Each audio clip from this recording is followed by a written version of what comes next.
Current polling shows 83% of Americans describe the current state of the economy as poor. This comes alongside President Biden's approval numbers continuing to drop, approaching the midterms in November. Joining us now is Frank Luntz, pollster and political analyst. And in your long career, Frank, we've seen some, I guess, other periods where inflation finally rears its ugly head, but it's been a long time, but few things really get the juices flowing, like seeing a grocery bill or a gas bill and just going, whoa. I mean, that really is, it affects everyone, and it's visceral, I think. Are you seeing that in polling?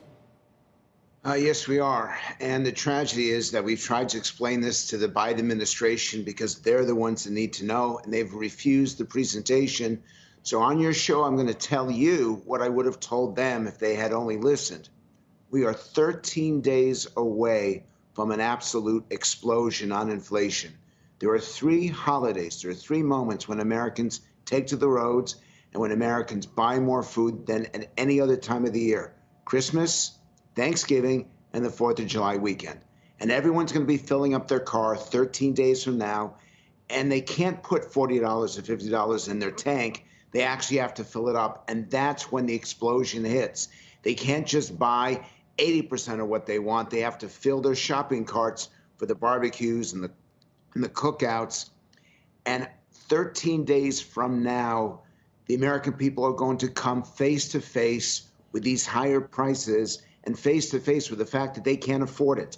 You have to go back to 2009, 13 years ago, to find a time when these economic numbers are as bad as they are today. And the difference is that back then it affected roughly 60% of the population.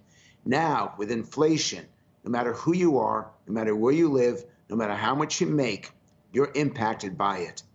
And that impact will be felt shortly. And finally, Donald Trump misidentified the stock market as being the aspect of the American economy that people related to when they decided whether things were good or bad. Joe Biden is misidentifying jobs. Right now, you only have a tiny percentage of Americans that feel in any way insecure or unaffected. But inflation touches everyone everywhere.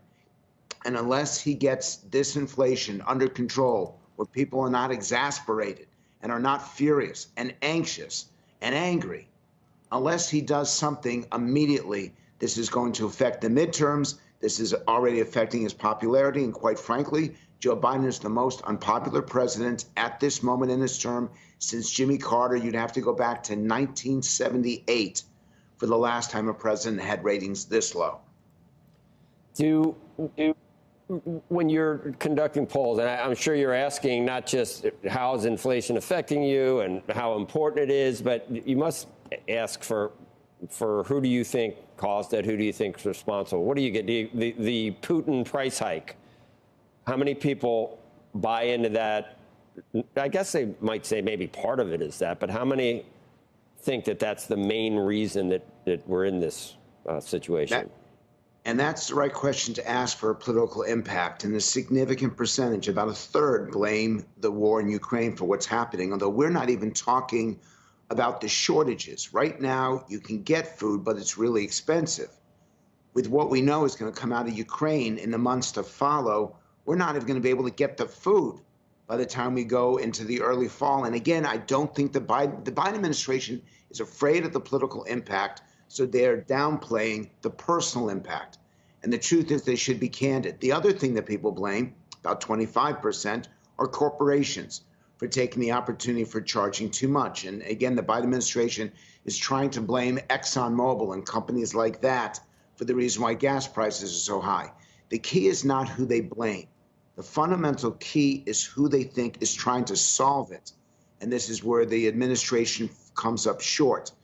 It was the biggest mistake, and I'm a language person, and that word that they used again and again for the first couple months, that this is only transitory, there are millions of people, literally millions, who now know what that word means and now blame the administration for not doing more. So looking backward, they're not necessarily blamed for having ignored it or for having not done enough. But looking forward, they're absolutely held responsible for why this problem is getting worse and worse. And mark my words, 13 days from now is when it's going to hit its peak. Right now, 1/3 of Americans believe inflation is the #1 issue. I believe that's going to climb to 40% in the weeks to follow.